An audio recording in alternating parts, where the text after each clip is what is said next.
வணக்கம். புது புது அர்த்தங்கள் நிகழ்ச்சிக்கு வரவேற்கிறோம். இன்றைய நிகழ்ச்சியில் அதிமுகவின் திரு ஆவடிக்குமார் அவர்களும் பத்திரிகையாளர் திரு ராதாகிருஷ்ணன் அவர்களும் பங்கேற்கிறாங்க. வணக்கம். தமிழக முதலமைச்சராக பொறுப்பேற்க இருக்கிறார் வி.கே. சசிகலா.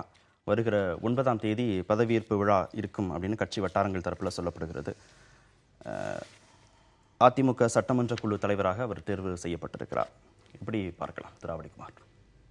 இல்லை, இதில் ஒன்றும் ஆச்சரியமோ அதிசயமோ இல்லை. இது எதிர்பார்த்தது தான். அனைத்து இந்திய அண்ணா திராவிட முன்னேற்ற கழகத்தை பொறுத்தளவில் புரட்சித் தலைவி அம்மா அவர்கள் மருத்துவமனையில் இருந்த நேரத்திலே கூட சின்னம்மா அவர்களை தான் முதலமைச்சராக பொறுப்பேற்க வேண்டும் என்று முதலமைச்சர் பன்னீர்செல்வம் அவர்களே அதை தான் விரும்பினார். ஆனால் அந்த சூழ்நிலையில் அவர்கள் அதற்கான மனநிலையோ விருப்பமோ இல்லாததுனால அவருடைய விருப்பத்தின் பேரில் தான் முதலமைச்சராக பன்னீர்செல்வம் அவர்கள் அன்றைக்கு அனைத்து இந்திய அண்ணா திராவிட முன்னேற்ற கழகத்தின் சட்டமன்ற கட்சி தலைவராக தேர்ந்தெடுக்கப்பட்டார். அதற்கு பிறகு அனைத்து இந்திய அண்ணா திராவிட முன்னேற்ற கழகத்தில் பொதுச் செயலாளராக பொதுக்குழுவால் நியமனம் செய்யப்பட்டு பொதுச் செயலாளர் பணிகளை தொடர்ந்து கவனித்து வருகிறார். இன்றைக்கு கட்சியை அவருடைய தலைமையிலும் அவருடைய வழிகாட்டுதலும் அவருடைய கட்டுப்பாட்டிலும் இன்றைக்கு அனைத்து இந்திய அண்ணா திராவிட முன்னேற்ற கழகம் இயங்கி வருகின்ற நிலையில் அதனுடைய நீட்சியாக அல்லது தொடர்ச்சியாக முதலமைச்சர் பதவியையும் பொதுச் செயலாளர் சின்னம்மா அவர்களை ஏற்க வேண்டும் என்று கழகத்தில் இருக்கின்ற அத்தனை அமைப்புகளும் விரும்பிய நிலையில் அதை நிறைவேற்றுவதற்காக இன்றைக்கு அந்த பொறுப்பை ஏற்றுக்கொண்டிருக்கிறார். அதை ஒட்டுமொத்தமாக அனைத்து இந்திய அண்ணா திராவிட முன்னேற்ற கழக சட்டமன்ற உறுப்பினர்கள் ஒருமனதாக மரியாதைக்குரிய முதலமைச்சர் பன்னீர்செல்வம் அவர்கள் உள்பட அனைவரும் தேர்வு செய்திருக்கிறார்கள். இதில் எங்கள் கட்சியினுடைய கட்டுப்பாட்டை புரட்சித் தலைவி அம்மா அவர்கள் எவ்வளவு உறுதியாகவும் பலமாகவும் கட்சியை உருவாக்கி இருக்கிறார் என்பதற்கு இது ஒரு எடுத்துக்காட்டு. எந்தவித சிதைவும் இல்லாமல் எந்தவித சிக்கலும் இல்லாமல் இந்த மாற்றம் இன்றைக்கு நிகழ்ந்திருக்கிறது என்பதே எங்களுடைய ஒற்றுமையும் எங்களுடைய உறுதித்தன்மையும் காட்டுகிறது. இல்லை, வரலாற்றில் இடம் பிடிக்கிறதுக்காக ஒரு நிகழ்வு நடந்திருக்கிறது. அதாவது ஜெயலலிதா அம்மையாருடைய மறைவு. அதன் பிறகு ஒரு சலசலப்பும் ஒரு பிரச்சனையும் இல்லாமல் ஒருவரை தேர்ந்தெடுக்கிறார்கள். 29ஆம் தேதி டிசம்பர் தேர்ந்தெடுக்கிறார்கள். இது எவ்வளவோ கட்சியில் அதனுடைய தலைவர், இப்போ சிபிஐஎம் எடுத்துட்டிங்கன்னா அதனுடைய ஜெனரல் செக்ரட்டரி அரசில் ஒரு பொறுப்பும் வகிக்கிறது கிடையாது. ஆனால் அவரை தாண்டி செயல்பட முடியுமா, இல்லை அந்த கவுன்சிலை தாண்டி சென்ட்ரல் செக்ரட்டேரியட்டை தாண்டி சென்ட்ரல் கமிட்டியை தாண்டி செயல்பட முடியுமான்னு பார்த்தா நிச்சயமாக கிடையாது. அப்போது கட்சி உங்களிடம் இருக்கிறது. கட்சியில் இருக்கும் அனைத்து உறுப்பினர்களும் உங்களுடன் இருக்கிறார்கள். அதே போல் அமைச்சர்கள் உங்களுடன் இருக்கிறார்கள். அப்புறம் என்ன இந்த அவசரம்? ஏன் முதலமைச்சராக வேண்டும் என்ற கேள்வி நிச்சயமாக எழுகிறது. அதாவது இந்த டுவல் பவர் சென்டரு அதெல்லாம் பன்னீர்செல்வத்துக்கு பொறுத்தவரை, இல்லைனா எந்த ஒரு முதலமைச்சருக்கு பொறுத்தவரை பொருந்துமான்னு பார்த்தா நிச்சயமாக கிடையாது. வேற ஒன்றும் கிடையாது. இல்லை, ஜெயலலிதா மறைவு சமயத்திலேயே ஓபிஎஸ் சசிகலா தான் முதலமைச்சர் ஆகணும்னு விருப்பப்பட்டாரு, சொன்னாரு. அப்ப இருந்த மனநிலையில அவங்க ஏத்துக்கல. அப்ப இடைக்கால ஏற்பாடாக தான் ஓபிஎஸ் இருந்திருக்கிறாரு அப்படின்னா அவருடைய கருத்து. இல்ல, இதுல வரும் பிரச்சனை தான். அதாவது ஒருவருக்கு என்ன அடிப்படையில் ஒரு பொறுப்பு வழங்கப்படுகிறது என்று பார்த்தீங்கன்னா நிச்சயமாக அதை கையாளும் திறமை அவர்களுக்கு இருக்கிறதா, இல்லை அந்த காலத்தினுடைய ஒரு கட்டாயமாக வருகிறதா என்று பார்த்தால் நிச்சயமாக சசிகலாவாகத்தான் கட்சியை வழிநடத்த முடியும் என்ற ஒரு நிலைமை அதிமுகவில் அன்றும் இருந்தது. அதாவது ஜெயலலிதா மறைவுக்கு பின்றும் இருந்தது, இன்றைக்கும் இருக்கிறது. ஆனால் அரசாங்கத்தை வழிநடத்த அவர்களுக்கு மட்டுமா முடியுமா என்று கேட்டால் இந்த 2 மாத கால அளவில் நாம் என்ன பார்த்திருக்கோம்னால் நிச்சயமாக அவர்கள் இல்லாமையே அரசாங்கம் நன்றாக செயல்படும் என்று வந்திருக்கிறது. இனி அடுத்ததாக ஒரு ஸ்பைடர்மேனுடைய ஃபர்ஸ்ட் பார்ட் மூவியில் ஒரு டயலாக் வரும், with great power comes great ரெஸ்பான்சிபிலிட்டின்னு. அதாவது இப்போ ஒரு அதிகாரம் உங்கள் கையில் வந்துவிட்டால் அதனை நீங்கள் எப்படி கையாளுறதுன்னு பொறுத்து இருக்கும். உங்களுடைய அதாவது உங்களுக்கு அது ஒரு கடமையாகத்தான் இருக்க வேண்டும் என்ற ஒரு நிலை இருக்கிறது. அப்போது இதில் பார்த்தீங்கன்னா ஒரு கட்சியினுடைய தலைமையினிடம் கட்டுப்பட்டு நிற்கின்ற அந்த அனைத்து கட்சியும், அது ஒரு முதலமைச்சர் ஆனாலும் சரி, அமைச்சர்கள் ஆனாலும் சரி, எம்பி ஆனாலும் சரி, எம்எல்ஏ ஆனாலும் சரி, இப்படி ஒரு நிலைமை இருக்கும்போது நீங்கள் மறுபடியும் இதில் இவ்வளோ ஒரு நன்றாக செயல்பட்ட ஒரு முதலமைச்சரை நீங்கள் நீக்கிவிட்டு நீங்கள் வர வேண்டுமான்ற கேள்வி நிச்சயமாக எழுகிறது. கட்சியோட முக்கிய நிர்வாகிகள் சசிகலா பக்கம் தான் இருக்காங்க, அமைச்சர்கள் சசிகலா பக்கம் தான் இருக்கிறாங்க. அப்புறம் என்ன பிரச்சனை? ஓபிஎஸ்ஐ மாற்றுவதற்கான சூழல் எங்க வந்தது? ஏன் அவசரம் காட்டப்பட்டது அப்படின்னு கேட்கல. இதுல அவசரம் இல்லை, வேணா தாமதம் கூட சொல்லலாம். இங்க நான் முதலே சொன்னது போல உடனடியாக அதற்கான விருப்பத்தை கழக பொதுச் செயலாளர் சின்னம்மா அவர்கள் ஏற்றுக்கொள்ளாத காரணத்தால் தான் இவ்வளவு தாமதமாச்சு. ரெண்டாவது மரியாதைக்குரிய ஆர்கே அவர்கள் ஒரு தெளிவாக ஒரு கருத்தை சொன்னார். இன்றைக்கு முதலமைச்சராக ஓ பன்னீர்செல்வம் அவர்கள் தன்னுடைய பதவி நேரத்தில் திறம்பட பணியாற்றியிருக்கிறார், எல்லோரும் ஏற்றுக்கொள்ளும்படி பணியாற்றியிருக்கிறார். அவருடைய திறமை வெளிப்பட்டிருக்கின்ற இந்த சூழ்நிலையில் அவரை ஏன் மாற்ற வேண்டும் என்ற கேள்வி இயல்பான ஒரு கேள்வி. அதை நான் வேறு கோணத்தில் பார்க்க விரும்பல. அவருடைய எண்ணத்தை அவர் சொல்கிறார். ஆனால் இதை அரசியல் ரீதியாக அனைத்து இந்திய அண்ணா திராவிட முன்னேற்ற கழகம் எதிர்கொள்கிறது. இன்றைக்கு மரியாதைக்குரிய ஓபிஎஸ் அவர்கள் அனைத்து இந்திய அண்ணா திராவிட முன்னேற்ற கழகத்தினுடைய பிரதிநிதியாக கூட்டு அமைச்சரவையினுடைய தலைமை பொறுப்பை ஏற்று அனைத்து இந்திய அண்ணா திராவிட முன்னேற்ற கழகத்தின் பொதுச் செயலாளர் மட்டுமல்லாமல் அந்த கட்சியில் இருக்கின்ற நிர்வாகிகள், சட்டமன்ற உறுப்பினர்களுடைய உணர்வுகளை பிரதிபலிக்கின்ற வகையில் தான் எல்லா பணியும் இதுவரைக்கும் செஞ்சிருக்காரு. அவர் எப்பவுமே கட்சிக்கு விசுவாசமாக செயல்படக்கூடியவர். ஆனால் இது ஏதோ இதை பயன்படுத்தி வேறு சில அரசியல் கட்சிகள், இன்னும் சொல்ல போனால் ஒரு சிலர் கட்சிக்கும் மரியாதைக்குரிய ஓபிஎஸ் அவர்களுக்கும் ஒரு இடைவெளியை ஏற்படுத்துவதற்கும், இது ஏதோ ஓபிஎஸ் அவர்களுக்கு அவர்கள் ஆதரவு தெரிவிப்பதைப் போல அல்லது அவரை பாராட்டுவதைப் போல கட்சியில் ஒரு பிளவை அல்லது பிரச்சனையை உருவாக்குவதற்கு இதை பயன்படுத்தி கொண்டிருந்தார்கள். பயன்படுத்துகின்ற அந்த நிலை தொடரக்கூடாது என்பதற்காக ஒரு முற்றுப்புள்ளி வைத்திருக்கிறோம். அதாவது நிர்வாக தலைமை வேறாகவும் கட்சி தலைமை வேறாகவும் இருக்கிற போது இடைவெளியை ஓ பன்னீர்செல்வம் அவர்களை பாராட்டுவதைப் போல, இன்னும் சொல்ல போனால் திராவிட முன்னேற்ற கழகத்தினுடைய எதிர்க்கட்சி துணைத் தலைவராக இருக்கின்ற துரைமுருகன் அவர்களே கூட சட்டமன்றத்திலே சொல்றாரு, நீங்க யார் உங்களை எதிர்த்தாலும் நாங்க உங்களை 5 வருஷத்துக்கு முதலமைச்சராக வச்சிருக்கோன்னு சொல்றாரு. எங்க கட்சியினுடைய ஒரு பிரதிநிதி தலைமையாவே ஓபிஎஸ்ஐயும் கொண்டு வந்துட்டா அந்த பிரச்சனை இருந்திருக்காது. இல்ல, அதை நீங்க முடிவு பண்ண முடியாது. இல்ல அது யாருமே முடிவு பண்ண முடியாது. அது அனைத்து இந்திய அண்ணா திராவிட முன்னேற்ற கழகத்தினுடைய உரிமை, கடமை. அதனால அதுல போய் அடுத்தவங்க தலையிட முடியாது. எங்கள் கட்சியை யார் வழிநடத்த வேண்டும் என்பதை புரட்சி தலைவி அம்மா அவருடைய உணர்வுகளை உள்வாங்கிய ஒருவர், அவரோடு நெருக்கமாக அணுக்கமாக தொடர்பில் இருந்து 33 ஆண்டுகள் அவருடைய உணர்வுகளை புரிந்தவர், அவருடைய இன்ப துன்பங்களில் மட்டுமல்லாமல் லாப நஷ்டங்களிலும் பங்கெடுத்தவர் என்ற வகையில் நாங்கள் அனைத்து இந்திய அண்ணா திராவிட முன்னேற்ற கழகத்தை ஒருங்கிணைக்கின்ற ஒரு நிலையை சின்னம்மா அவர்கள் மட்டும்தான் செய்ய முடியும் என்பது எங்களுடைய முடிவு. அதை நாங்கள் ஏற்றுக்கொண்டு எங்களுக்கு வேற வழி இல்லை. உங்களுக்கு வெளியிருந்து பார்க்குறவங்களுக்கு இவர் திறமையானவர் தெரியலாம். ஆனால் திறமை மட்டும் ஒரு கட்சியை தலைமை ஏற்க முடியாது. அந்த கட்சியில் இருக்கின்றவர்களுடைய விருப்பம், அந்த கட்சியிலுடைய அவருடைய அணுகுமுறை, அந்த கட்சியில் இருக்கின்ற அவருக்கு மற்றவர்களுக்கும் இருக்கின்ற உறவு, இது போன்ற பல்வேறு பிரச்சனைகள் இருக்கின்றன. அந்த பிரச்சனைகளின் அடிப்படையில் எங்களுக்கு தகுதியானவர், சரியானவர் புரட்சி தலைவி அம்மா அவருடைய உணர்வுகளை முழுமையாக உள்வாங்கியிருப்பவர் என்ற வகையில் சரியா இல்லைன்னு புரிஞ்சுக்கிறதா நீங்க சொல்றது? இல்ல, ஓபிஎஸ் அவர்கள் நிர்வாக திறமை வாய்ந்தவர். ஆனால் அவர் ஒட்டுமொத்த அனைத்து இந்திய அண்ணா திராவிட முன்னேற்ற கழகத்தினுடைய பிரதிநிதியாக இருப்பதற்கு வாய்ப்பில்லை. காரணம், அவரை போல பலர் இருக்கிறார்கள். இவருக்கு அந்த வாய்ப்பு தரப்பட்டிருக்கிறது. அவர் தன்னுடைய திறமையை நிரூபித்திருக்கிறார்.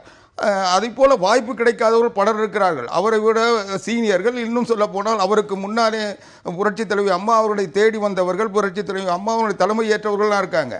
அதனால இது ஒரு தனிப்பட்ட யாரையும் விமர்சிப்பதோ அல்லது தனிப்பட்டவருடைய பிரச்சனையே இல்லை.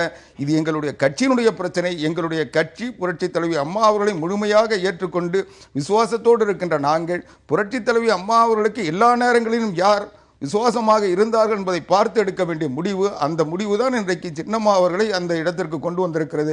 எனவே அடுத்தவர்களுக்கு தகுதி இருக்கிறதா இல்லை என்பதை விட அடுத்தவர்கள் அதை செய்ய முடியுமா என்று நாங்கள் எங்கள் கோணத்தில் பார்த்திருக்கிறோம். எங்கள் கோணத்தில் இவர்கள் தான் சரியானவர்கள், பொருத்தமானவர் என்பது உறுதிப்படுத்திக் கொண்டு நாங்கள் அவரை உருவாக்கி இருக்கிறோம். நன்றாக செயல்பட்ட ஓபிஎஸ் ஏன் மாத்துறாங்க? ஏன் அவருக்கே கட்சி தலைமையான பொறுப்பையும் கொடுத்து 2 தலைமையும் ஒன்னா இருக்கலாம்? இப்படிலாம் கேள்வி கேட்கிறது கட்சி ஜனநாயகத்தை கேள்வி கேட்கிறதாக இருக்குமா?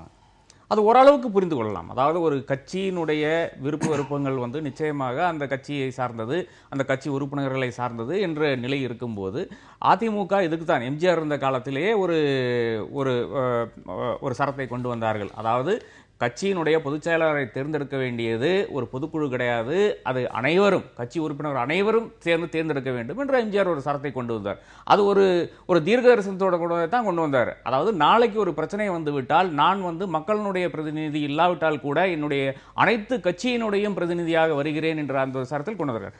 அந்த விதத்தில் அதிமுகவினுடைய இப்போது இருக்கும் பொதுச் செயலாளர் தேர்ந்தெடுக்கப்படுவார்கள் ஆனால் நிச்சயமாக அதை ஒத்துக்கொள்ளலாம். இப்போ இருக்கும் நிலை என்றால், இப்போ இருக்கும் நிலை நாம் பார்க்கும்போது இங்கே இருக்கும் சட்டமன்ற உறுப்பினர்கள், அதே போல நாடாளுமன்ற உறுப்பினர்கள், ராஜ்யசபா மெம்பர்ஸ், அதே போல அமைச்சர்கள், கட்சியினுடைய முக்கிய பிரமுகர்கள் இவர்களெல்லாம் சேர்ந்து தேர்ந்தெடுக்கப்பட்டவர்கள் தான், இந்த ஜெனரல் கவுன்சிலில் இருந்தவர்கள் தான் சசிகலா என்ற ஒரு நிலை இருக்கிறது. அப்படி ஒரு நிலை இருக்கும்போது அது வேணா கட்சியை பொறுத்தவரை நிச்சயமாக ஒத்துக்கொள்ள வேண்டிய ஒரு சூழ்நிலை இருக்கிறது. நானும் பல முறை வாதாடி இருக்கிறேன். அதாவது சசிகலாவை தவிர வேறு யாருனாலும் அதிமுகவை அந்த ஒரு தருணத்தில் அதை இந்த ஒரு தருணத்தில் கூட வழிநடத்த முடியாது என்ற நிலையை தான் நான் அன்றும் எடுத்துள்ளேன், இன்றும் எடுத்துக் கொண்டிருக்கிறேன். ஆனால் அது ஒரு அரசுக்கு பொருந்துமான்னு கேட்டால் நீங்கள் இது சர்வசம்மதராக இருக்கிறீங்களான்னு பார்த்தா நிச்சயமாக கிடையாது. அதனுடைய முதல் சான்று நேற்று வந்த சமூக வலைதளங்களில் வந்த அந்த எவ்வளவோ இவர்களுக்கு எதிரான கருத்துக்கள் தான். அதுக்கே அவர் விளக்கம் சொன்னார். நீங்க ஓபிஎஸ் மாதிரி நிறைய பேர் இருக்காங்க கட்சிக்குள்ள, ஓபிஎஸ்க்கு வாய்ப்பு வழங்கப்பட்டது அவர் நிரூபிச்சிருக்கிறாரு அப்படிங்கிற போது அதே வாதம் சசிகலாவுக்கும் பொருந்தும் இல்லையா? இல்ல, அதுக்கு நான் வரேன். அதுக்கு முன்னால இந்த சமூக வலைதளங்கள் பேசுறேன். சமூக வலைதளங்கள் நம்ம கொச்சைப்படுத்த முடியாது, தள்ளி போட முடியாது, வேற ஒன்றும் கிடையாது. அது ஒரு ஜல்லிக்கட்டு என்ற ஒரு மாபெரும் ஒரு மக்கள் புரட்சியாக தமிழ்நாட்டில் வெடித்த ஒரு சம்பவத்துக்காக ஒரு 1.5 கோடி மக்கள் ரோட்டுக்கு போராடிய ஒரு சம்பவத்துக்காக யூஸ் பண்ணது மீடியா கிடையாது, அது நிச்சயமாக சமூக வலைதளங்கள். அப்போ அங்க ஏடிஎம்கே ஃபெயில்ஸ் என்ற ஒரு கருத்து நிலவி கொண்டிருக்கும் போது சசிகலாவுக்கு எதிரான எவ்வளவோ கருத்துக்கள் கொண்டிருக்குது. இது ஒரு பக்கம் இருக்கு. அடுத்ததாக நீங்க சொன்ன இந்த விஷயம், ஆவடிக்குமார் சார் கூட கோடிட்டு காட்டின இந்த விஷயம், அதாவது அதிமுகவுக்கு உள்ளே இருக்கும் சலசலப்புகள். ஓ பன்னீர்செல்வம் ஒரு 2 மாத காலமாக என்னென்ன செய்திருக்கிறார் என்று இன்னொரு செக்மெண்ட்ல நான் பார்க்கலாம் நிச்சயமாக. ஆனால் அந்த செயல்பாடுகள் தொடர்ந்து கொண்டே இருந்தால் நிச்சயமாக இவர் அதிமுகவுக்குள்ளாலேயே ஒரு செகண்ட் பவர் சென்டராக, அதாவது தம்பிதுரை கூறினவால ஒரு செகண்ட் பவர் சென்டராக உருவாகக்கூடிய வாய்ப்புகள் அதிகரித்துக் கொண்டே வருகிறது. இதுதான் அதிமுக பிரபுடைய பிரச்சனை. இது சசிகலாவுடைய பிரச்சனை கிடையாது, கட்சியினுடைய பிரச்சனை கிடையாது. அதிமுக ஆவடிக்குமார் சார் சொல்லுகின்ற இந்த எத்தனையோ பேர் இருக்கான்னு சொன்னாரு, யார் வேணாலும் ஆகலாம் என்று, இவர்களுடைய பிரச்சனையாகத்தான் இது வருகிறது. 2 விஷயம். கட்சி பொறுப்புக்கு சரியா வருவாரு சசிகலா, ஆனா நிர்வாக பொறுப்புக்கு சரியா வருவாரா அப்படின்னு ஒரு கேள்வி கேட்டாரு. இன்னொன்னு, இந்த 2 மாத காலத்துல வர்தா புயலாக இருக்கட்டும், ஜல்லிக்கட்டு பிரச்சனையாக இருக்கட்டும், ஓபிஎஸ் உடைய செயல்பாடுகள் ரொம்ப பாராட்டத்தக்கதாக இருக்கிற போது அவர் இன்னொரு பவர் சென்டரா உள்ள வந்துருவாரோ அப்படிங்கிற அச்சத்தின் அடிப்படையில் ரொம்ப அவசரமாக எடுக்கப்பட்ட முடிவாக இதை பார்க்கணுமா? இல்லை, இந்த 2 மட்டும் இல்லாமல் ஆர்கே சார் இன்னொன்னையும் சொன்னார். பொதுச் செயலாளராக கட்சியினுடைய விதிப்படி, புரட்சித் தலைவர் எம்ஜிஆர் உருவாக்கிய விதிப்படி பொதுச் செயலாளராக சின்னம்மா அவர் தேர்ந்தெடுக்கப்படவில்லை. அது தேர்ந்தெடுத்திருந்தால் ஏற்றுக்கொண்டிருக்கலாம் என்ற பொருள்பட சொன்னார். உங்களுக்கு நினைவுபடுத்த வருவேன், ஆர்கே ஒரு சீனியர் மட்டும் இல்லாமல் ஒரு தெளிவான நிலையை எல்லா நேரங்களிலும் கடைபிடிக்கக்கூடிய ஒரு எழுத்தாளர், பத்திரிகையாளர். புரட்சித் தலைவி அம்மா அவர்கள் பொதுச் செயலாளராக தேர்ந்தெடுக்கப்பட்ட முறையை பார்த்திருப்பார். அன்றைக்கும் இதே நிலைதான். அன்றைக்கும் பொதுக்குழு தான் புரட்சித் தலைவி அம்மா அவர்களை பொதுச் செயலாளராக தேர்ந்தெடுத்தது. அதற்கு பிறகுதான் தேர்தல் வருகின்ற பொழுது முறையாக தேர்தல் நடைபெற்று புரட்சித் தலைவி அம்மா அவர்கள் போட்டி இல்லாமல் தேர்ந்தெடுக்கப்பட்டார். அதே நிலை தான் இன்றைக்கு பின்பற்றப்பட்டிருக்கிறது. இது தொடர்ந்து அனைத்து இந்திய அண்ணா திராவிட முன்னேற்ற கழகம் ஒரு சோதனையான நெருக்கடியான காலங்களில் கடைபிடிக்கின்ற ஒரு வழிமுறை தான். இதில் எதுவும் புதுசு இல்லை. 2வது, நீங்கள் கேட்ட கேள்வி, கட்சி பொறுப்புக்கு சரியா இருப்பாரு, நிர்வாக பொறுப்புக்கு அவர் சரியா இருப்பாரா அப்படின்னு ஒரு சந்தேகத்தை இல்ல. கட்சி பொறுப்பு, நிர்வாக பொறுப்பு எல்லாமே ஒருத்தருடைய எவ்வளவு தூரம் அந்த பொறுப்புல அவங்க தன்னுடைய கவனத்தை அல்லது ஈடுபாட்டை செலுத்துகிறார்கள் என்பதை பொறுத்து தான். அதற்கான தேவை வருகின்ற பொழுது அதை சரியாக செய்வார்கள், செய்திருக்கிறார்கள். அதுதான் அனைத்து இந்திய அண்ணா திராவிட முன்னேற்ற கழகம் யாரை முன்னிறுத்தினாலும் அவர்கள் கடந்த காலங்களில் செய்திருக்கிறார்கள். காரணம் என்னவென்றால், புரட்சி தலைவி அம்மா அவர்களோடு ஒரு சில மணி நேரங்கள் அல்லது ஒரு சில நாட்கள் பழகியவர்களே அதற்கான பக்குவத்தை பெறுகின்ற பொழுது, புரட்சி தலைவி அம்மா அவர்களோடு ஒரே வீட்டில் வசித்து அவர்களோடு அவருடைய இன்ப துன்பங்களில் அவர்கள் எல்லா பொது நிகழ்ச்சிகளிலும் எல்லா வெளியிடங்களிலும் பயணிக்கின்ற பொழுது, அந்த போராட்டங்களில் அல்லது அந்த பிரச்சனைகளில் ஈடுபடுகின்ற பொழுது உடன் இருந்து அதை உற்று நோக்கி, பொதுக்கூட்டமாக இருந்தாலும் எந்த நிகழ்வாக இருந்தாலும் அதை தான் உடன் இருந்து கவனித்து வந்த சின்னம்மா அவர்களுக்கு அதற்கான பக்குவம் வராது என்று நீங்கள் எதிர்பார்ப்பது எனக்கு விந்தியாக இருக்கிறது. எனவே புரட்சித் தலைவி அம்மா அவர்கள் தான் திறமை மிக்கவர், உறுதியானவர், தெளிவானவர், நுட்பமானவர், எல்லாமே எந்த அளவுக்கு உண்மையோ அதை போலவே தான் ஒருவரிடத்தில் ஒரு பணியை ஒப்படைக்கிறார் என்றால் அவர் அதை செய்வதற்குரிய தகுதியை பெற்றிருந்தால் தான் அவர்கிட்ட கொடுப்பாங்க. நான் முடிச்சிடுறேன். அவர் கொடுப்பாங்க. அப்படி இருக்க சொல்ல ஒரு பொருளை நான் முடிச்சிடறேன். என்கிட்ட ஒரு பொறுப்பை கொடுத்தாங்கன்னா கூட அதை நான் செய்யற சொல்ல ஏதாவது ஒரு குறையை அம்மா கண்டுபிடிச்சாங்கன்னா இதை நான் உங்ககிட்ட எதிர்பார்க்கிறேன். இந்த குறையை இதை செய்யறதுக்கு நீங்க தேவையில்லையேன்னு சொல்லக்கூடிய புரட்சி தலைவர் தன்னோடு ஒருத்தரை நான் முடிச்சிடறேன். தன்னோடு ஒருவரை இத்தனை நாட்கள் அனுமதித்திருக்கிறார்கள், தன்னுடைய பணிகளை செய்வதற்கு அவர்கள் உதவியாக பயன்படுத்தி இருக்கிறார்கள் என்றால் நிச்சயமாக அவர் திறமையானவராக இருந்தால் தான் அதை செய்திருக்க முடியும். சொல்றதை புரிஞ்சுக்க முடியுது, எல்லாருக்கும் பாக்குற எல்லாருக்குமே புரிஞ்சுக்க முடியும். ஆந்திராவில் போய் தண்ணீர் வாங்கி வந்ததாக இருக்கட்டும், இல்ல வர்தா புயல் சமயங்கள் எடுக்கப்பட்ட நடவடிக்கைகளாக இருக்கட்டும், ஜல்லிக்கட்டு சட்டம் நிறைவேற்றியதாக இருக்கட்டும், இந்த 2 மாத கால செயல்பாடுகள் அப்படின்னு வருகிற போது ஓபிஎஸ் உடைய செல்வாக்கு உயர்கிறது அப்படிங்கிற அச்சத்தின் அடிப்படையில் இன்னொரு பவர் சென்டரா அவர் வந்துருவாரோங்கிற அச்சத்தின் அடிப்படையில் ரொம்ப அவசரமாக எடுக்கப்பட்ட முடிவாக இதை பார்க்கணுமான்னு இன்னொரு கேள்வி கேட்டார். சுருக்கமா இல்ல, நீங்க இப்படி ஒரு கேள்வி கேட்பதன் மூலமாக மரியாதைக்குரிய முதலமைச்சர் ஓ பன்னீர்செல்வம் அவர்களுடைய விசுவாசத்தை அல்லது அவருடைய செயல்பாட்டை விமர்சிக்கிறீர்கள் என்று நான் கருதுகிறேன். காரணம், அவர் எந்த காலத்திலையும் பவர் சென்டர் ஆகணும்னு விரும்பினதில்லை.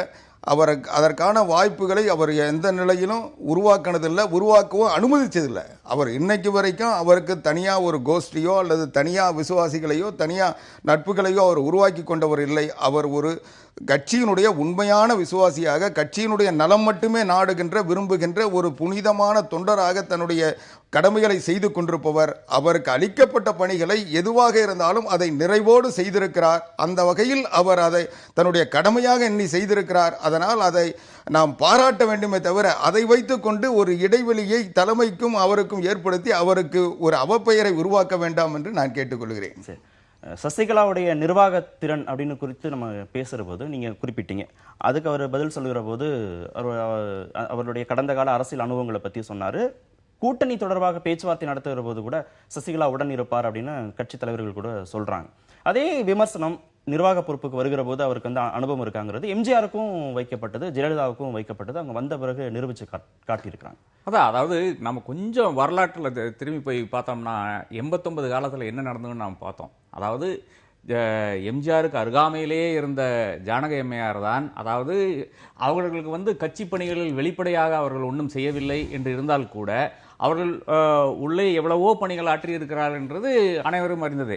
இதனால் தான் ஒரு வீரப்பனும் அதே போன்ற தலைவர்களும் வந்து ஜானகி அம்மாவை வந்து உட்கார வைக்கிறாங்க முதலமைச்சராக. அதன் விளைவே என்னாச்சுன்னு நாம் பார்த்தோம்.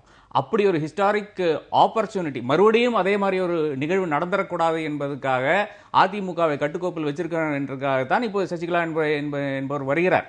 அதை தொடர்ந்து பார்த்தீங்கன்னா ஒரு பெரிய ஒரு வரலாற்று சிறப்பு மிக்க ஒரு ஹிஸ்டாரிக் ஆப்பர்ச்சுனிட்டி வந்து அதிமுக இதில் இழந்து விட்டது. அதாவது கட்சி தலைமை இல்லை என்றால் ஆளுகின்ற திறமை எல்லாம் இருக்கின்ற சசிகலா முன்னெடுத்தித்தான் இந்த எல்லா ஜல்லிக்கட்டு பிரச்சனையானாலும் சரி, தண்ணி வந்தாலும் சரி, எல்லாத்துக்குமே இவங்க நின்று தான் ஓபிஎஸ்ஐ வந்து டைரக்ட் செய்துதான் நடத்தி இருக்கிறார் என்று கூறும் அதே அதிமுக ஏன் இவரை நீடிக்க வைத்திருக்க கூடாது? ஏனென்றால் இனி வரப்போவதெல்லாம் நிறைய அவப்பேர் வரப்போகுது தமிழ்நாட்டுக்கு. தமிழ்நாட்டினுடைய அட்மினிஸ்ட்ரேஷனுக்கு இப்போ பெரும் வறட்சி நடந்து கொண்டிருக்கிற சமயம், விவசாயிகள் பிரச்சனைக்கு ஒரு தீர்வில்லாத சென்ட்ரல் டீம் வந்துட்டு போய் கொண்டு தான் இருக்குது. இது மாதிரி எவ்வளவோ பிரச்சனைகள், ஜிஎஸ்டி வரப்போகுது, அது பெரிய அன்சர்டனிட்டியை கொண்டு வரப்போகுது. அப்போ வெளியே இருந்து கட்சியை நடத்துபவர்கள் நிச்சயமாக அரசையும் வழி நடத்தலாமே, அதை ஏன் அந்த யுக்தியை கையாளவில்லை என்ற ஒரு பிரச்சனை தான் நான் கேட்டுக்கொண்டிருக்கிறேன்.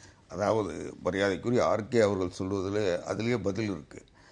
அதாவது ஒரு ஆட்சி தலைமை, ஒரு மாநிலத்தை பொறுத்தளவில் ஒரு ஆட்சி தலைமையும் கட்சி தலைமையும் இருவேறாக இருக்கின்ற பொழுது ஆட்சி தலைமையினுடைய முடிவுகள் சரியாக இருந்தாலும் மக்களிடம் பலமான ஒரு தாக்கத்தை ஏற்படுத்தாது.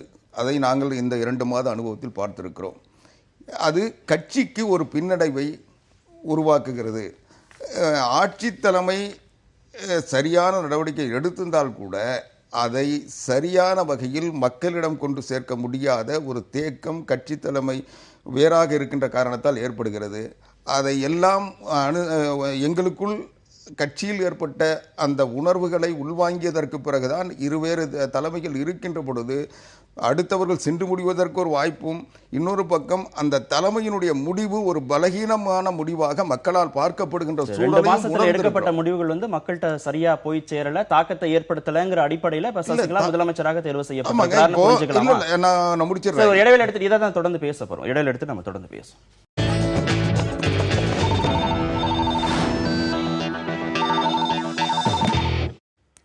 திரு ஓ பன்னீர்செல்வம் தமிழக முதலமைச்சர் பதவியை ராஜினாமா செய்திருக்கிறார். கட்சிக்காக அதிக முறை ராஜினாமா செய்தவர் அப்படின்னு ஒரு செய்தி கட்டுரையில குறிப்பிடுறாங்க. ராணுவ கட்டுப்பாடு மிக்க கட்சி அப்படின்னு அதிமுக சொல்லப்படுகிறது. இவர் விசுவாசம் அப்படின்னு பேசுகிற போது கூட வந்து நீங்க சந்தேகப்படுறீங்க அப்படின்னு சொன்னார். இதை வந்து எப்படி பார்க்கலாம்? கட்சிக்காக அவர் வந்து மீண்டும் மீண்டும் தன்னுடைய விசுவாசத்தை அவர் நிரூபிக்கிறாரு அப்படின்னு புரிஞ்சுக்கலாமா? திமுக கூட நாங்கள் உங்களுக்கு ஆதரவாக இருக்கிறோம்னு சொன்னாங்க. பிஜேபி பேக் பண்ணுது அப்படி முதலமைச்சர் ஓ பன்னீர்செல்வத்தை அப்படிங்கிற ஒரு குற்றச்சாட்டுலாம் இருந்தது. ஆனால் இப்போ அவர் வந்து தலைமைக்கான விசுவாசத்தை காட்டியிருக்கிறாருன்னு புரிஞ்சுக்கலாம். இது வந்து புராணத்தில் வர்ற ஏதோ ஒரு கேரக்டர் மாதிரி இருக்கு. அடிக்கடி சீதையை விட கொடூரமாக ஒவ்வொரு வாட்டியும் தன்னுடைய விசுவாசத்தை நிரூபிக்க வேண்டிய ஒரு இடத்தில் ஓ பன்னீர்செல்வம் இருக்கிறாரா என்ற சந்தேகம் எனக்கு எழுகிறது. நேற்றைய நிகழ்வுகள் பார்த்தாலே இவர் வந்து காலையில் வந்து எர்ணாவூர் பகுதிக்கு போறார், எண்ணூர் அந்த இதை ஆயில் ஸ்லிக்கை வந்து பார்வையிட போறார். அப்போ ஒரு முதலமைச்சர் பதவியை இழக்கப் போகிறார் என்ற ஒரு தோற்றமே எங்கேயுமே வரல. அதன் பின்னால் பார்த்தீங்கன்னா 2 நிகழ்வுகள், இது 2:10 அவர் கட்சி அலுவலகத்துக்கு வந்து பேசினது வேற, அதை தொடர்ந்து நடந்த 2 நிகழ்வுகள். அதுவும் ஒன்றாவதாக அந்த அவருடைய ரெசிக்னேஷன் லெட்டர் வந்து கவர்னருக்கு, ஆளுநருக்கு அனுப்பி வைக்கிறார். அதில் என்ன குறிப்பிடுறார் என்றால் டியூ டு பர்சனல் ரீசன்ஸ் அப்படிங்கிறார். அப்போ அந்த 2:10 நடந்த அந்த நிகழ்வு, அதிமுக அலுவலகத்தில் நடந்த நிகழ்வுகளும் சசிகலா குறிப்பிட்டதும், அதாவது ஓ பன்னீர்செல்வம் தான் என்னிடம் ஃபர்ஸ்ட் சொல்லிக் கொண்டிருந்தார், நீங்க தான் முதல்வராக ஆக வேண்டும் சொல்லிக் கொண்டார், அது சொல்றதுக்கும் டியூ டு பர்சனல் ரீசன்ஸ் அந்த ஃப்ரேஸும் எனக்கு எங்கேயோ கொஞ்சம் இடிக்கிற மாதிரி இருக்கு. அதே காலையில் நடக்கும் அந்த நிகழ்வும் எனக்கு கொஞ்சம் இடிக்கிற மாதிரி இருக்கு. அடுத்ததாக ஓ பன்னீர்செல்வம் ஒரு நடைமுறைக்கு மாறாக ஒரு பிரதமருக்கு ஒரு கடிதம் எழுதுகிறார். அவரை உங்களுடைய ஒத்துழைப்பு நன்றி என்று சொல்லி ஒரு கடிதம் எழுதுகிறார். இது வந்து ஒரு முதல்வரும் தமிழகத்திலும் இல்லை, ஒரு மாநிலத்தில் இருக்கிற ஒரு முதல்வரும் ஒரு தருணத்திலும் எழுதுனதே கிடையாது.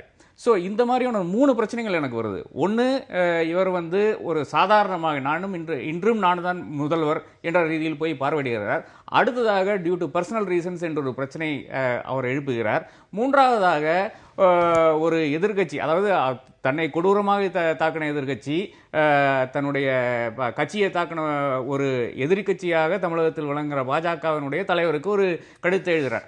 அப்போ ஓபிஎஸ் என்பவர் பாஜகவினோடு நெருக்கமானவரா, அதிமுக வந்து நெருக்கம் இல்லாமல் இருக்கிறதா, தம்பிதுரை இப்ப சரமாரியாக பிஜேபியை திட்டியிருக்காரு, இதெல்லாம் எங்கெங்கயோ இடிக்குது எனக்கு. தனிப்பட்ட காரணம்னு சொல்லாம என்னன்னு சொல்லி இருந்தா சரியா இருந்திருக்கும் நீங்க நினைக்கிறீங்க? இல்ல, அந்த ஃப்ரேஸை வேண்டாங்கிறேன். I am resigning from my post as Chief Minister. Kindly accept my resignation and also that of my Council of Ministers என்று முடித்து இருக்கலாம். Due to personal reason எதனால வந்தது, இதுதான் கேள்வி. 3 குற்றச்சாட்டு வச்சிருக்கிறார். அதாவது நீங்கள் பார்த்தீங்கன்னா ஒரு ராஜினாமா கடிதம் எழுதுகின்ற பொழுது அவர் பர்சனல் ரீசன் சொன்னதில் ஒன்றும் எந்த தவறும் இல்லை. ஏன்னா இதுக்கு முன்னே இயல்பாக வெளியேறின அத்தனை பேரும் அதுதான் சொல்லியிருக்காங்க. இன்னும் சொல்ல போனால் மரியாதைக்குரிய பிரதமர் சந்திரசேகர் பதவியிலிருந்து வெளியேற போது சொன்னது சரி, ஐக்கிய குஜரால் பதவியிலிருந்து வெளியேறுகின்ற போதும் அமைச்சரவை ராஜினாமா கடிதம் கொடுக்கும்போது அப்படிதான் கொடுத்தாங்க. பிறகு அவங்க கட்சியை சேர்ந்தவங்களே வரல. இல்லை, நான் சொல்லி முடிச்சிடறேன். பர்சனல் ரீசன்ன்றது ஒன்றும் தவறான வார்த்தை இல்லை. பர்சனல் ரீசன்னா அவருடைய சொந்த கட்சியினுடைய முடிவு, அவருடைய பர்சனல் தான் அது. அதனால் அவர் கட்சியில் அவருக்கு என்ன இடம் இருக்குன்றது தெரியும். அந்த கட்சி ஒரு முடிவு எடுக்க சொல்ல அவருடைய சொந்த சூழ்நிலை, அதுக்கு மேலே அதை தொடர முடியாத சூழ்நிலை கட்சி சொல்லிட்ட பிறகு அவர் பர்சனலாக அவர் அதை ஏற்றுக்கிட்டாரு, அதை சொல்கிறாரு. நீங்கள் சொன்ன சந்திரசேகர், குஜரால் உதாரணங்களில் அவங்க கட்சியை சேர்ந்தவங்களே மீண்டும் அந்த பொறுப்புக்கு வராத போது இந்த தனிப்பட்ட காரணங்கள் சொல்றதை எப்படி புரிஞ்சுக்கிறதுன்னு கேட்குறேன். அவர் சந்திரசேகரும் ஐக்கிய குஜராலும் நாடாளுமன்ற உறுப்பினர்களுடைய நம்ம பெரும்பான்மையின் பெறாத சூழ்நிலையில், நம்பிக்கை இழந்துவிட்ட சூழ்நிலையில் பதவி ராஜினாமா பண்ணாங்க. அதை கூட அவங்க பர்சனல் ரீசன் தான் சொன்னாங்க. ஏன்னா அவங்களுக்கு வந்து மெஜாரிட்டி இல்லை, காங்கிரஸ் ஆதரவை விலக்கி கொண்ட பிறகு அவங்க வெளியேற வேண்டிய நிலை சந்திரசேகருக்கு வந்தது. அப்பவும் அதை காரணமாக சொல்ல முடியாது. அது சட்டத்தில் அது தேவையில்லாத ஒரு சர்ச்சை உருவாக்கும் என்பதால் அவர்கள் சொல்லக்கூடிய தன்னுடைய நிலை வந்து ஏற்றுக்கொள்ள முடியாத நிலை, அது பர்சனலாக அதை வந்து நான் தொடர முடியலன்னு சொல்கிறது வந்து தவறான வார்த்தை இல்லை. அதை வந்து அரசியலாக்குறது ஒரு நியாயமாக இல்லைன்னு நான் நினைக்கிறேன். அதுவும் மரியாதைக்குரிய ஆர்கே போன்றவர்கள் அதை சொல்றது தான் எனக்கு பிரதமருக்கு கடிதம் எழுதியிருக்கிறாரு. சரி, நன்றி சொல்லியிருக்கிறாரு. அதுதான் இப்போ மரியாதைக்குரிய ஆர்கே சொன்னதுல அது எல்லாமே அவருடைய ஒவ்வொரு மனிதனுக்கும் ஒவ்வொருடைய பண்பு, ஒவ்வொரு குணாதிசயம் இருக்கும். அந்த மாதிரி வந்து மரியாதைக்குரிய முதலமைச்சர் பன்னீர்செல்வம் அவர்களுக்குரிய குணாதிசயம். அவர் நேற்றைக்கு காலையில் முதலமைச்சராக இருந்தாருன்னு சொன்னார். இன்றைக்கும் அவர் தான் முதலமைச்சர். இன்றைக்கும் அவர் முதலமைச்சராக தன்னுடைய கடமைகளை இன்றைக்கும் செஞ்சுட்டு தான் இருக்காரு.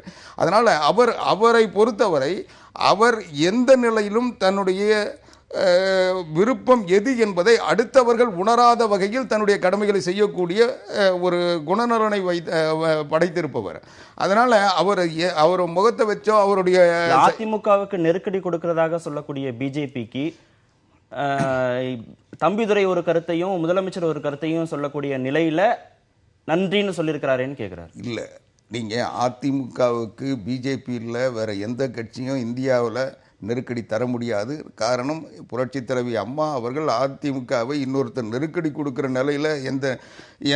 நிலையில் வச்சுட்டு போல அவங்க வந்து தமிழ்நாடு சட்டமன்றத்தில் முழுமையான பலத்தோடு அனைத்து இந்திய அண்ணா திராவிட முன்னேற்ற கழகத்தை வைத்திருப்பதைப் போலவே டெல்லியிலையும் 50 நாடாளுமன்ற உறுப்பினர்களை வைத்து 3வது இடத்தில் நாடாளுமன்ற மக்களவையில் வச்சுட்டு தான் போயிருக்காங்க. அதனால் எங்களை யாரும் மிரட்ட முடியாது. நாங்கள் யாரையும் வந்து பாதிக்காத அளவுக்கு முடிவெடுக்க வேண்டிய நிலையை அவங்க உணர்ந்து தான் இருப்பாங்க. அதனால் அந்த மிரட்டெல்லாம் வந்து உங்களுக்கு வெளிப்பார்வைக்கு வேணா தெரியுமே தவிர அதிமுக மிரட்டுற சக்தி இந்தியாவில் எந்த கட்சிக்கும் எந்த ஆட்சிக்கும் இல்லை. ரெண்டாவது, இன்றைக்கு அவர் முதலமைச்சராக இருந்த நேரத்தில் அவருக்கு அனுசரணையாக அவர் தமிழ்நாட்டில் ஒரு கொந்தளிப்பான ஒரு நிலை தொடர்ந்து 7 நாள் போராட்டம் நடைபெறுகிறது. அந்த போராட்டத்தை முடிவுக்கு கொண்டு வர வேண்டிய கடமை, தமிழ்நாட்டில் சட்டம் ஒழுங்கை காப்பாற்ற வேண்டிய நிலைமை முதலமைச்சருக்கு இருந்தது. அந்த நேரத்தில் உடனடியாக ஒரு தீர்வை மத்திய அரசாங்கம் சொல்லி அதை நிறைவேற்றுவதற்கு உடனடியாக ஒரு 7 மணி நேரத்தில் வந்து ஒரு உத்தரவை வெளியிடுகின்ற நன்றி சொல்லி ஒரு கடிதம் எழுதியாச்சு. இல்ல, நன்றி சொல்றதுல ஒன்றும் தவறு இல்லையே. தனிப்பட்ட செல்வாக்கு, ஓபிஎஸ் உடைய தனிப்பட்ட செல்வாக்கு உயர்ந்திருப்பதாக பார்க்கப்படுகிறது. நிர்வாக ரீதியாக அவருடைய தனிப்பட்ட செல்வாக்கு அவர் எடுத்திருக்கக்கூடிய நடவடிக்கை. நான் அதை முடிச்சிடறேன். நீங்க இந்த கேள்விக்கு நான் சொல்லிடுறேன். அதாவது அவருடைய நீங்க அந்த கேள்விதான் அவர் சொல்லட்டும், எதையும் சேர்த்து சொல்லட்டும். இந்த பார்வை தான் இன்னைக்கு அவரை உடனடியாக முதலமைச்சர் மாற்றத்துக்கு வழிவகுத்திருக்கிறது நான் சொல்றேன்.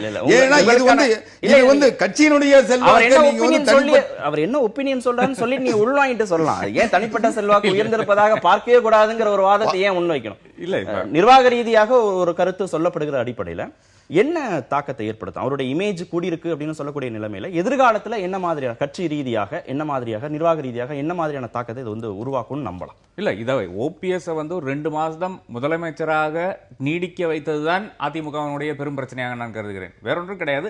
அவருடைய செல்வாக்கு அவ்வளவு உயர்ந்திருக்குது. ஒரு வர்தா புயல்ல வந்து நாம் இந்த அரசாங்கத்துக்கிட்ட இருந்து ஒண்ணுமே எக்ஸ்பெக்ட் பண்ணல. 2015 டிசம்பரில் நடந்த அந்த அவலம், அந்த வெள்ளத்தினால் வந்த அவலம், அதே அரசு தான் இப்பவும் நீடிக்குது என்ற நிலைமையில் தான் நாம் இருந்தோம். ஆனால் அரசு துரிதமாக செயல்பட்டது. அடுத்ததாக நீங்க பாருங்க, நமக்கு ஈகோ இருக்கு, எனக்கும் ஈகோ இருக்கு, உங்களுக்கு ஈகோ இருக்கு, ஆவடி சாருக்கு ஈகோ இருக்கு. நம்ம இவ்வளோ ஈகோ நம்ம வந்து ஒண்ணுமில்லாதவர்களே வைத்துக்கும் போது ஒரு முதலமைச்சருக்கு எவ்வளவு ஈகோ இருக்குன்னு நம்ம யோசிச்சு பார்க்கணும். இந்த முதலமைச்சர் தான் மதுரைக்கு சென்று விட்டு வாடிவாசல் திறக்கிறதுக்காக சென்ற முதலமைச்சரை அவ்வளவு இழிவாக அங்கிருக்கிறவர்கள் பேசுகிறார்கள். நீங்க வரக்கூடாது என்ற கட்டளை இருக்கிறார்கள். இதையெல்லாம் கேட்டு பொறுத்து அந்த மனிதன் அங்க வந்து 5 மணி நேரம் இருக்கிறான். இருந்த பிறகு கூட அவர் என்ன கூறுகிறார் என்றால், உங்களுக்கு எப்போ வேணுமோ நான் திறந்து வைக்கிறேன்னு சொல்றாரு. இது எப்படிங்க? நம்மளுக்கே எவ்வளவு ஈகோ இருக்கும் போது ஒரு முதலமைச்சருக்கு எவ்வளவு ஈகோ இருக்கும்? அதையெல்லாம் தாண்டி டிரான்சன் செய்து ஒரு மனிதன் வந்திருக்கிறார் என்றால் அவருக்கு எப்படி செல்வாக்கு எல்லாம் போகும் தமிழ்நாட்டில்? அவர் இடைவேளைக்கு முன்னாடி பேசும்போது வேற ஒரு கருத்தை சொன்னார். 2 மாத காலத்துல நிர்வாக ரீதியாக எடுக்கப்பட்ட நடவடிக்கைகள் மக்கள்கிட்ட சரியா போய் சேரல, தொண்டர்கள்ட்ட சரியா போய் சேரலங்கிற அடிப்படையில தான் இப்ப சசிகலா முதலமைச்சராக முன்மொழியப்பட்டிருக்கிறாருன்னு சொல்றாரு. அது முற்றிலும் ஏற்கக்கூடிய கருத்தாவே இல்ல. வேற ஒன்றும் கிடையாது. இந்த மாதிரியான நிகழ்வுகள் இதற்கு ஒரு முதலமைச்சர் இல்ல ஒரு சசிகலாவோ இல்ல ஒரு ஜெயலலிதா கூட சொன்னா கூட இது நடக்கக்கூடிய இடத்தில் கிடையாது. இது நமக்கு தனிப்பட்ட ஒரு கருத்தாகத்தான் வரும். அதாவது நான் இப்படி ஒரு பிரச்சனை நடக்கும்போது நான் உடனடியாக ஒரு கோபத்தில் ஒரு முடிவெடுக்கும் போது அதன் விளைவுகள் பூதாகரமாக இருக்கும். இதை தெரிந்த ஓ பன்னீர்செல்வம் 5 மணி நேரம் அங்கு காத்திருந்து விட்டு திரும்ப சென்னைக்கு வருகிறார். அதன் பிறகு அங்க இருக்கிற மக்களே அவரை பாராட்டுகிறார்கள், அவருக்கு வருத்தமும் தெரிவிக்கிறார்கள். இந்த மாதிரி ஒரு முதலமைச்சர் நிச்சயமாக விட்டு போகும்போது நிச்சயமா மக்கள் கேட்கத்தான் செய்வாங்க என்ன ஆச்சு. ஓபிஎஸ் உடைய தனிப்பட்ட செல்வாக்கு உயர்ந்திருக்குங்கிற கருத்தை நீங்க ஏத்துக்கவே இல்லை. இல்ல நான் உயர்ந்திருக்கிறது ஏத்துக்கிறேன். ஆனால் இதை ஒரு கட்சியினுடைய ஆட்சியினுடைய நடவடிக்கையா பார்க்காம தனிப்பட்ட ஓபிஎஸ்ஸா பார்க்கறது தான் கட்சிக்கு பிரச்சனை உருவாக்குது. ரெண்டாவது, அவர் சொன்னாரு மதுரைக்கு போய் வாடிவாசல் திறக்கிறேன்னு சொல்லிட்டு போனாரு, அங்க திறக்க விடாம 5 மணி நேரம் இருந்துட்டு ஒரு பெருந்தன்மையா வந்துட்டாருன்றாரு. ஆனால் இதே நிலைமை புரட்சி தலைவி அம்மா அவர்கள் முதலமைச்சராக இருந்து ஒரு அறிவிப்பு செய்திருந்தால், அங்க போயிருந்தால் இப்படி ஒரு நிலை இந்த கட்சிக்கு வந்திருக்குமா? அதுதான் இன்னைக்கு கட்சியினுடைய தலைமையும் ஆட்சியினுடைய தலைமையும் வேறுபட்டு இருக்கின்றதுனால இதை அவர் தனிப்பட்ட நீங்க ஓபிஎஸ்ன்ற பாக்குறீங்க, நாங்க இது கட்சிக்கு என்ன விளைவை உருவாக்கி இருக்குன்னு நாங்க பாக்குறோம். அப்போ கட்சியினுடைய தலைமை அந்த இடத்துல இருந்திருந்தா அதை உணர்வுபூர்வமா அதை அணுகியிருப்பாங்க, உடனடியாக நடந்திருக்கும். அதற்கான வாய்ப்புகள் மறுக்கப்படுகின்ற பொழுது கட்சி பாதிக்கப்படுகிறது. தனிநபர் என்ற வகையில் நீங்கள் ஓபிஎஸ் உயர்றதில் எங்களுக்கு பெருமை, ஆனால் அது கட்சியை பாதிக்கிறது. இந்த விளக்கத்தை எப்படி எடுத்துக்கிறேன்னு தெரியல. இடைவேளை எடுத்துட்டு தொடர்ந்து பேசும்.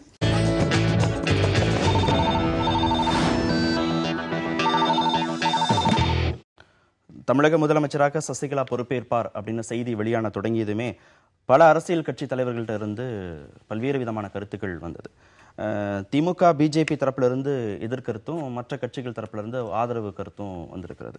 திமுக தரப்புல ஜெயலலிதாவுக்கு ஓட்டு போட்டவர்கள் தான், அவங்களுக்கு தான் மக்கள் ஓட்டு போட்டாங்க, வீட்டில் இருக்கவங்களுக்குலாம் ஓட்டு போடல அப்படின்னு சொல்லியிருக்காங்க. பிஜேபி தரப்புல இருந்து தமிழிசை என்ன அவசரம் அப்படின்னு கேட்டிருக்காங்க. இப்போ ஸ்டாலின் வைக்கக்கூடிய குற்றச்சாட்டு, தமிழிசை வைக்கக்கூடிய குற்றச்சாட்டுங்கிறது எதிர்ப்பாக இருக்கிறது.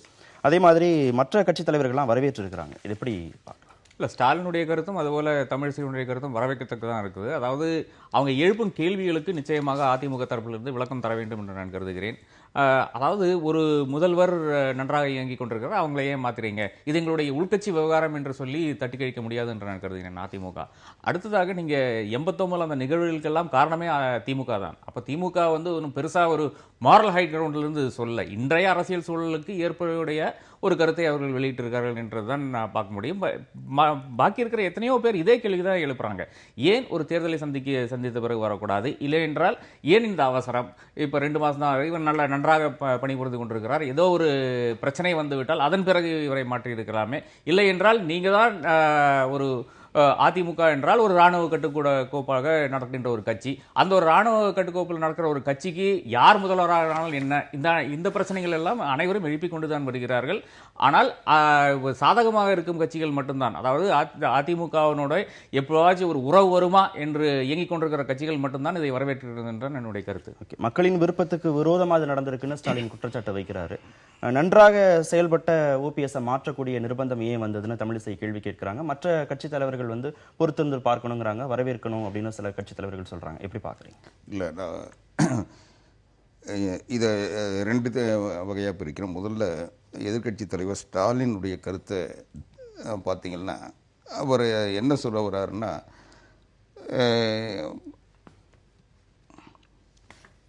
மக்கள் புரட்சி தலைவர் அம்மா அவர்களுக்கு ஓட்டு போட்டாங்க, இவங்க சின்னம்மா அவர்களை பொதுச்செயலாளராக தேர்ந்தெடுத்தீங்க, ஆனால் மக்கள் அவங்க தேர்ந்தெடுக்கல, அதனால் அவங்க எப்படி வரலான்ற பொருள்பட கேட்குறாரு. நான் கேட்குறேன், திமுகவினுடைய கடந்த சட்டமன்ற தேர்தல் வாக்குறுதி என்ன? திமுகவினுடைய சட்டமன்ற கட்சியை வழிநடத்துவதற்கு கருணாநிதி தான் தலைவர்னு சொன்னார். ஏன் எதிர்கட்சி தலைவர ஸ்டாலினை கொண்டு வந்தாங்க? இல்ல, ஜெயலலிதாவுக்காக ஓட்டு போட்டாங்க. அப்ப கருணாநிதிக்காக போட்ட ஓட்டு எப்படி ஸ்டாலினுக்கு போச்சு? இப்ப தேர்ந்தெடுக்கப்பட்டிருக்கிறதுங்கிற அடிப்படையில் ஜெயலலிதாவுடைய இல்லத்துக்கு விரோதமானது. நீங்க புரட்சி தலைவி அம்மா அவர்கள் உயிரிழந்ததற்கு பிறகு வேறு வழி இல்லாமல் நாங்க அடுத்த தலைமையை தேடுறோம். ஆனா கருணாநிதி இன்னைக்கும் இருக்க சொல்லி இன்னொரு தலைமையை நோக்கி போனது திமுக. அதனால இவங்க அடுத்த கட்சியினுடைய தலைமையை பற்றி பேச வேண்டிய அவசியம் இல்லைன்னு தான் என்னுடைய இல்ல கருத்து. அவங்க கட்சி நிர்வாக தலைமையை சார்ந்து அவர் பேசவே இல்ல. ஆட்சி நிர்வாகத்துக்கு முதலமைச்சர் சார்ந்து வைக்கக்கூடிய குற்றச்சாட்டு அது. ஒரு கட்சியினுடைய பிரதிநிதி முதலமைச்சராக இருக்கிறார். அந்த முதலமைச்சர் நல்லவரா கெட்டவரான்னு சொல்லி ஒரு எதிர்க்கட்சி சொல்லுதுன்னாவே அந்த எதிர்க்கட்சியினுடைய நோக்கம் புரியலையா? இதுவரைக்கும் அதிமுக புரட்சி தலைவர் எம்ஜிஆர் காலத்திலிருந்து புரட்சி தலைவர் அம்மா காலத்திலிருந்து எல்லா காலங்களிலும் திமுகவில் முதலமைச்சரை பாராட்டி நல்லது செஞ்சது எத்தனையோ நிகழ்ச்சிகளை கூட பாராட்டி பேசினதில்லை. அவருடைய ஆட்சி சிறப்பான ஆட்சின்னு சொன்னதில்லை. நேற்று வரைக்கும் இதே ஸ்டாலின் தமிழ்நாட்டில் ஆட்சியே நடக்கல, செயல்படாத முதலமைச்சர், செயல்படாத ஆட்சின்னு சொன்னவங்க தான் இன்றைக்கு தமிழ்நாட்டில் தமிழ்நாட்டில் ஆட்சியே நடக்கலன்னு சொன்னவங்க இன்னைக்கு மரியாதைக்குரிய முதலமைச்சர் பன்னீர்செல்வம் அவர்கள் செயல்படவே இல்லை, அவர் செயல்படவே விடலை, செயல்படவே அனுமதிக்கல எல்லாம் பேசினவங்க தான். ஆனால் திடீர்னு இன்னைக்கு நல்லா செயல்பட்டார்னு சொல்லி அவருடைய அரசியல் நடத்தணும்னு விரும்புகிறாரே தவிர இன்றைக்கு அவருடைய அதில் இருந்து நாங்கள் தெரிஞ்சுக்கிறது என்னன்னா, முழுமையாக இன்றைக்கு அனைத்திந்திய அண்ணா திராவிட முன்னேற்ற கழகத்தினுடைய பொதுச் செயலாளர் சின்னம்மா அவர்கள் முதலமைச்சராக தேர்ந்தெடுக்கப்பட்டால் திமுக எதிர்கொள்ள முடியாது. ஒரு பலமான முதலமைச்சர் கிடைத்து விட்டால் திமுக அரசியல் நடத்துவதற்கு சிரமப்பட வேண்டியிருக்கும் என்பதை உணர்ந்த காரணத்தால் இன்றைக்கு ஒரு பலகீனமான ஒருவரை முதலமைச்சராக வைத்துக்கொண்டு இவர்கள் அரசியல் நடத்தலாம் என்று நினைச்சிட்டு இருந்தாங்க. அது நடக்காதுன்ற நிலை வந்ததுக்கு பிறகு இன்றைக்கு எதிர்க்கிறாங்க. நீங்களே ஓபிஎஸ் பலகீனமான முதலமைச்சர்னு சொல்றது கட்சி ரீதியாக பலகீனமானவர் தானே. கட்சியினுடைய பொதுச் செயலாளர் முதலமைச்சராக இருக்கிறதும் கட்சியை சார்ந்த ஒருவர் முதலமைச்சராக இருக்கிறது வித்தியாசம் இருக்கு. சரி, ஸ்டாலின் தரப்புல வைக்கக்கூடிய குற்றச்சாட்டை புரிஞ்சுக்க முடியுது. ஆனா பிஜேபி தரப்புல வைக்கக்கூடிய அதுல இன்னொன்னு சொல்றேன். முதலமைச்சர் அமைச்சர்களை நியமிக்க வேண்டியவர். இன்னைக்கு இருக்கிற அமைச்சர்கள் யாரையாவது மாற்றுகின்ற நிலைமை முதலமைச்சர் ஓபிஎஸ் அவர்கள் இருக்குமா? இருந்ததா? அதை கூட கட்சி தான் முடிவு எடுக்கணும். அப்போ அவர் ஒரு பலகீனமான நிலையில தான் இருந்தார். அதை தான் சொல்ல வந்தார். பிஜேபி தரப்புல வைக்கக்கூடிய குற்றச்சாட்டை நம்ம எப்படி பார்க்கிறது? ஏன்னா ஆரம்பத்தில் அதிமுகவுடைய இணைந்தவர்கள் செயல்பட்டாங்க. சித்தாந்த அடிப்படையில் ரெண்டும் ஒன்று தான் அப்படின்னு வெங்கைய நாயுடு சொன்னார். பல்வேறு முயற்சிகளுக்கு மத்திய அரசு ஒத்துழைப்பு தந்ததாகலாம் பார்க்கப்பட்டது. ஆனால் இப்போ தமிழிசை வைக்கக்கூடிய குற்றச்சாட்டை நம்ம எப்படி எடுத்துக்கிறோம்? அதாவது இப்போ அதிமுகவை எதிர்த்து அரசியல் செய்தால்தான் இன்றைய நிலையில் பாஜகவுக்கு தமிழகத்தில் ஒரு ரெலவன்ஸ் வருது என்று நான் கருதுகிறேன். ஏனென்றால் அந்த வெங்காய நாயனுடைய கருத்தை பார்த்தீங்கன்னா, அதாவது ஜெயலலிதாவுடைய மறைவுக்கு பிறகு ஏறத்தாழ ஒரு மாதத்துக்கு பிறகு இங்கே வருகிறார். அது ஒரு பெரிய ஒரு இந்தியா டுடேனுடைய கான்க்ளேவ்ல பேசும்போது கூட பிஜேபிக்கு இப்ப இங்க தமிழகத்தில் வேறொன்றுக்கான ஒரு சூழ்நிலை வந்திருக்கிறது, இது ஜெயலலிதாவுடைய மறைவினால் ஏற்பட்டது என்ற கருத்தை தெரிவிக்கிறார். சோ அப்போ அந்த கட்சிக்கு எதிராக அரசியல் நடத்தினால் மட்டும்தான் இவர்களுக்கு அந்த மக்களை, அதாவது அதிமுகவை நம்பி இருந்தவர்களை, ஜெயலலிதாவை நம்பி இருந்தவர்களை, ஜெயலலிதாவை தான் அதிமுகவினுடைய நிரந்தர பொதுச் செயலாளர் என்று நினைத்திருந்தவர்களை ஈர்க்க முடியும் என்ற நிலை இருக்கிறது. அதனால்தான் பாஜக அந்த ஒரு கோணத்திலிருந்து வருது. ஆனால் அவர்கள் எழுப்பும் கேள்விகள் நிச்சயமாக ரெலவென்ட் கேள்விகள் தான். அதுக்கு அதிமுக பதில் சொல்லித்தான் ஆக வேண்டும் என்ற. அப்ப எப்படி இருக்கும் இனிமே அப்ரோச், அவங்களோட அப்ரோச் எப்படி இருக்கும் நம்ம புரிஞ்சுக்கலாம். ஓபிஎஸ் கிட்ட காட்டின அதே அணுகுமுறை இனிமேலும் தொடரும் அப்படின்னு எதிர்பார்க்கலாமா? எப்படி புரிஞ்சு? இல்ல, நிச்சயமாக முடியாது. இல்ல, அது ஒரு தம்பிதுரையினுடைய ஸ்டேட்மெண்ட்லேயே விளங்கி போச்சு பாஜகவோடு என்ன மாதிரியான நட்பு அதிமுக வைத்திருக்கிறோம் என்று. அதாவது ஒரு டிரான்சாக்ஷனல் மாதிரி தான். அதாவது நீங்க எனக்கு இது பண்ணி கொடுங்க, நாங்க இது பண்றோம். அதாவது ஓபிஎஸ் சமயத்தில் தான் நம்ம அந்த உதய் ஸ்கீம் ஆனாலும் சரி, நீட் ஆனாலும் சரி, இந்த மாதிரியான எவ்வளவு ஸ்கீம்களுக்கு மத்திய ஸ்கீம்களுக்கு நம்ம ஒத்துழைப்பு கொடுத்தோம். தமிழ்நாடு ஒத்துழைப்பு கொடுத்தது. ஆனால் ஜெயலலிதா அதற்கெல்லாம் எதிரான ஸ்டாண்ட் எடுத்திருந்தாங்க, உதய் ஸ்கீம்ல சரி. ஆனா நீட்ல நாம் இப்போ ஒரு சட்டம் கொண்டு வந்திருக்கோம். ஆனால் அந்த சட்டம் சென்ட்ரல் லிஸ்ட்ல இருக்கிறது. அதை கூட அறியாமல் அதிமுகவினுடைய அந்த ஒரு அட்வைஸின் பேரில் ஒரு அசம்பிளி இது நிறைவேற்றுகிறது. இது மிகவும் தவறானது. இந்த மாதிரி 1-2 தவறுகள் நடந்திருக்கிறது. அதை தாண்டி நம்ம ஒரே ஒரு கருத்தை மட்டும் யோசிக்க வேண்டும். அதாவது மக்களில் இருந்து எவ்வளவோ விலகி போகிறது. திமுகவினுடைய இந்த கிரிட்டிசிசமே திமுக 89 நாங்கள் தவறு செய்தோம் என்று ஒத்துக்கொண்டு இப்படி ஒரு கருத்தை முன்வைத்தார்கள். நிச்சயமாக ஒத்துக்கொள்ளக்கூடிய இடத்தில் தான் தமிழக மக்கள் இருக்கிறார்கள். அதே மாதிரி தான் அதிமுகவிலும் அதே நிலைமை பிரச்சனைகள் தான் நிலவுது. இது சசிகலா முதல்வர் ஆவார் என்ற கருத்தை பொதுக்கூட்டங்கள் வாயிலாக நீங்கள் மக்களுக்கு சொல்லியிருக்கீங்களான்னு கேட்டால் நிச்சயமாக கிடையாது. அவர்கள் ஆவார் என்று எல்லாத்துக்கும் ஒரு அறிந்த உண்மையாக தான் இருக்குமே தவிர, ஆனால் மக்களுக்கு விளக்க கேட்காமல் மக்களுடைய கருத்தை கேட்காமல் முதல்வராக தவறு என்று நான் கூறுவேன். திரு ஆவடிக்குமார், ரொம்ப சுருக்கமா பிஜேபியோட அப்ரோச் இனிமே எப்படி இருக்குன்னு பார்க்கலாம். ஓபிஎஸ் காட்டின அதே அணுகுமுறை இனிமே தொடரணும்னு பார்க்கலாமா? ஏன்னா தம்பிதுரை விஷயத்தை குறிப்பிட்டாரு, அவர் மாறுபட்ட கருத்தை முன் வச்சாரு ஜல்லிக்கட்டு விவகாரத்துல.